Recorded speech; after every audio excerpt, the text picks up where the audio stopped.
اسی طرح دیکھیں اللہ رب العزت کی جانب سے پھر حکم یہ ہے کہ مزدلفہ سے پھر واپس مینا میں آؤ، اور مینا میں آ کر کے 3 دن گزارو۔ یہاں میرے پیارے بھائیوں ہم 3 دن کیوں گزاریں؟ یہاں ہمارا کام کیا ہے؟ دیکھیں یہاں ہمارا کام یہ ہے کہ مینا کے اندر 3 ستون ہیں جن کو جمرات کہا جاتا ہے۔ ہر بندہ روزانہ 3 دن تک 7 کنکریاں ان جمرات کو مارے، ان پتھروں کو مارے۔ آپ ذرا اس عمل کو اپنی عقل و خرد کی ترازو میں تول کر دیکھیں تو میرے پیارے بھائیوں آپ کو یہ عمل فضول نظر آئے گا، آپ کو یہ عمل بیکار نظر آئے گا۔ پچھلے سال نہ جانے کتنے لاکھ مسلمانوں نے حج کیا، اس سال بھی الحمدللہ ثم الحمدللہ مسلمانوں کی ایک بہت ہی بڑی جماعت حج بیت اللہ کے لیے جائے گی۔ ان میں سے ہر ایک کے سر پر یہ دھن سوار ہوگی کہ میں ان جمرات کو کنکریاں ماروں۔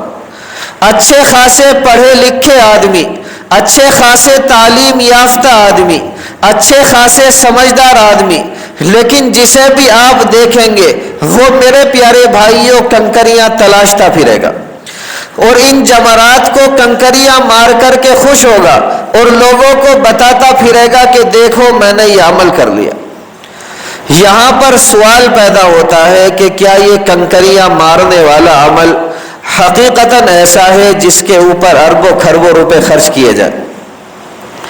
تو جواب اس کا میرے پیارے بھائیوں وہی ہے جو میں نے ابھی آپ کے سامنے رکھا تھا۔ دیکھیں جب اللہ رب العزت کی جانب سے کوئی حکم آ جائے تو وہی کام جس کو ہم پاگل پن سمجھ رہے تھے، جو ہمیں دیوانگی نظر آ رہا تھا، جو ہمیں فضول اور بیکار نظر آ رہا تھا، وہی کام اللہ رب العزت کے حکم کے بعد عقل کا کام بن جاتا۔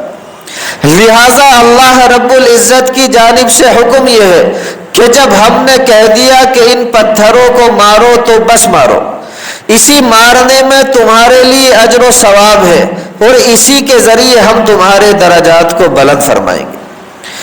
آج ہم نے اپنے دلوں کے اندر عقل و خرد کے جو بت تعمیر کر رکھے ہیں، اس حج کی عبادت کے اندر اللہ رب العزت قدم قدم پر ان تمام بتوں کو توڑ رہے ہیں، اور یہ بتا رہے ہیں کہ میرے بندے ان بتوں کی کوئی حیثیت نہیں۔